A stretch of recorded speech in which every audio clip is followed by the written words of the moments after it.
CARF, desoneração da folha, receita e gasto. Por que choram os reacionários? Vamos ler a coluna do Reinaldão lá no UOL. Se os novos valentes defensores do controle de gastos e quem pode ser a favor da gastança exercessem a mesma vigilância em relação à sonegação e à elisão de receitas, é provável que o Brasil fosse mais organizado e justo. Mas sabem como são certos sedizentes liberais. Estão sempre prontos a assaltar os cofres em nome de, como é mesmo? Da liberdade econômica. Quando não falam, é claro, no social e na geração de empregos. Essa quarta-feira foi muito eloquente a esse respeito. O governo obteve uma vitória importante no Senado com a aprovação do texto que resgata para o fisco o voto de qualidade de desempate no CARF, o Conselho Administrativo de Recursos Fiscais. O placar não foi lá muito avantajado, mas o texto passou, 34 votos a 27. A mudança estúpida feita em 2020 durante o governo Bolsonaro perde a validade. Era uma vergonha. O Conselho Paritário, metade representado os contribuintes, metade a Fazenda Nacional, e se aprovou naquele ano uma excrescência. O desempate se dava em favor de quem devia. Na hipótese de que a sonegação fosse tão escandalosa que pudesse resultar na derrota desse devedor, este poderia recorrer à justiça, como poderá ainda agora, diga-se de passagem, mas ao governo não restava recurso. Com a votação agora concluída no Senado, corrigiu-se esse despropósito, e o representante da Receita que preside o Conselho dará o voto de Minerva. A proposta já havia sido aprovada na Câmara em votação simbólica no dia 7 de julho. Sabem qual é o valor total dos contenciosos que estão no Conselho? 1,2 trilhão. É como se chegou a essa conta estupefaciente. É simples, entre 2015 e 2019, o acúmulo dos processos chegou em 600 bilhões. Depois que se aprovou a Lei Malandra de 2020, que na prática facultava a quem sonegava a decisão de pagar ou não, os contenciosos dobraram de valor. Mais receita e negociação. O governo estima em no mínimo 40 bilhões o acréscimo anual de receita, podendo ultrapassar 50 bilhões. A mudança estava numa medida provisória enviada por Lula no começo do ano, teve que ser retirada. Em seu lugar, apresentou-se um projeto de lei. Fernando Haddad, ministro da Fazenda, comandou uma negociação com lideranças empresariais. Fez-se, por exemplo, uma alteração importante em relação à pretensão inicial do executivo. O devedor fica livre de juros e multas caso seja derrotado pelo voto de qualidade, desde que a dívida seja negociada, ainda no âmbito administrativo, sem recurso à justiça. Terá 90 dias para apresentar uma proposta com parcelamento do pagamento em até 12 meses. Se o derrotado optar pela judicialização, terá que apresentar uma garantia, que, no entanto, não poderá ser executada antes do trânsito em julgado. Os otimistas lembram a máxima de que um acordo médio ainda é melhor do que uma boa briga e acreditam num acréscimo substancial de receita. E há os que dizem que a justiça será o caminho natural dos que perderam a peleja e que o governo verá menos dinheiro do que se espera. O que é fato? A partir de 2020, quando se fez uma mudança absurda que retirou o voto de qualidade da receita, a perda com a arrecadação foi na ordem de 60 bilhões ao ano. Oposição sistemática. O PL, o PP e os republicanos votaram em massa contra o texto. 2 senadores do PSDB, na sua perdição eterna também. Quem comandou a resistência com linguagem de aparente sofisticação foi o senador Rogério Marinho. Gente, estamos sem superchats até o momento.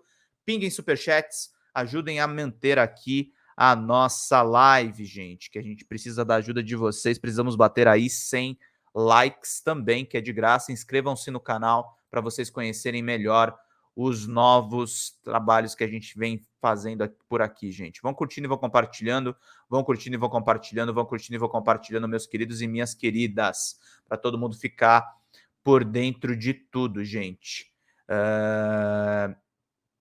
Deixa eu continuar aqui lendo a coluna do Reinaldão. Afirmou o valente Rogério Marinho, né? Estamos abrindo mão de ter um equilíbrio entre quem paga e quem arrecada para termos uma ação coercitiva que vai na contramão do espírito, por exemplo, de que, na dúvida, o caso de um problema jurídico sempre beneficie o réu. A fala é uma sandice, isso é coisa do direito penal e de mau estudante. A depender, senhor, do caso, nessa mesma área, pode-se opinar pela divisa indubio pro societate. Ocorre que o CARF é uma instância administrativa, não um tribunal. Este pode ser acionado pelo derrotado posteriormente, caso não se chegue a um acordo. Marinho, que já chegou a ser uma referência de um conservador sereno, resolveu fazer oposição cega depois que bolsonarizou. É bom lembrar que ele já chegou a chorar pensando no sofrimento dos golpistas presos. Disse ainda: estamos transformando um tribunal para dirimir questões entre quem tributa e quem é tributado num local de arrecadação coercitiva, com o único objetivo de resolver o problema de caixa episódico do governo federal, causado por ele mesmo. O governo aumenta de forma irresponsável os gastos públicos e busca resolver o seu problema com receitas não recorrentes, receitas que não vão se repetir no ano subsequente, uma vez que estamos falando de um estoque que vai se exaurir. Falava o homem que endossou em 2 PECs inconstitucionais promovidas por Bolsonaro, na boca da urna, para tentar vencer a eleição, a dos benefícios sociais e a dos combustíveis. Trata-se realmente de um monumento à responsabilidade fiscal. O líder do PL no Senado deveria pôr no papel sua proposta de corte de gastos. Quer começar por onde? Contra quem?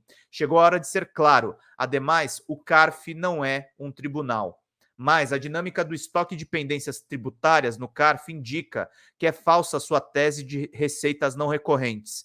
Nos 3 anos anteriores à mudança da lei, aquela de 2020, durante o governo que ele apoiava, a Fazenda Nacional obteve êxito em processos no CARF, com voto de desempate que envolveram cerca de 177 bilhões. Essa gente sabe que aquela estrovenga aprovada no governo Bolsonaro era uma aberração, insiste no absurdo porque não faz diferença entre opor-se ao governo e opor-se ao país. A esmagadora, maioria dos casos no CARF são de grandes devedores, de processos que remontam bilhões, mas sabem como é.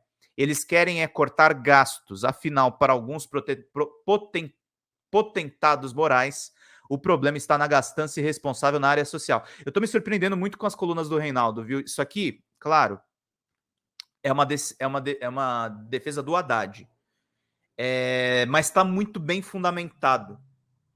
Os bolsonaristas estão tentando torcer noções de justiça para tentar fazer uma oposição cega ao governo Lula. É muito importante isso que ele está colocando nessa coluna. Fala, Diana Silva, salve democratas, vida longa e próspera. Vida longa e próspera você também, minha querida. Pinga em superchat, gente. A gente precisa da ajuda financeira de vocês para manter aqui os nossos trabalhos, virem membros, o que é muito importante, meus queridos e minhas queridas. Desoneração da folha. A Câmara aprovou ontem a extensão da desoneração da folha de pagamento. Isso aqui eu não achei muito certo, mas tudo bem. De 17 setores da economia até 2027. A matéria já havia sido aprovada no Senado. O governo federal deixará de arrecadar estimados 9,7 bilhões de reais. A prática nefasta, justiça se faça, começou em 2011 no governo Dilma. O pressuposto geraria empregos. Bem, contribuiu para derrubar a arrecadação e só. É o tipo de prebenda que, uma vez dada, ninguém mais consegue tirar. Vem sendo prorrogada desde aquele ano e a arrecadação que se dane. Nunca ninguém conseguiu provar que gere empregos. O ponto de vista do Reinaldo está certo. Ontem, na Câmara aprovou outra estrovenga, exonerando também a folha dos municípios. A própria Confederação Nacional dos Municípios calcula que eles deixarão de recolher pelo menos 7,2 bilhões. Como o texto é oriundo do Senado, vai ter que voltar àquela casa e o governo tentará derrubar o penduricalho bilionário. Somadas as desonerações, se também essa segunda for aprovada, estamos falando em perda de arrecadação na ordem de 17 bilhões. Querem apostar que os valentes que votaram contra a mudança da regra maluca do CARF vão, desta feita, apoiar o benefício? Essa mesma turma que pede corte de gastos promove uma queda brutal nas receitas. Talvez se devesse declarar a ilegalidade do povo. É isto. O dito cujo passaria a ser ilegal, então poderia se manter o facão nos gastos. E o senador Rogério Marinho não precisaria chorar nunca mais e também não teria mais de chamar um conselho de tribunal. Rogério Marinho é uma vergonha. Rogério Marinho foi apoiado pelo MBL. MBL que no passado foi apoiado pelo Reinaldo Azevedo. As coisas são muito loucas, gente. Hoje eu estou lendo o Reinaldo Azevedo como um excelente cronista dos nossos fatos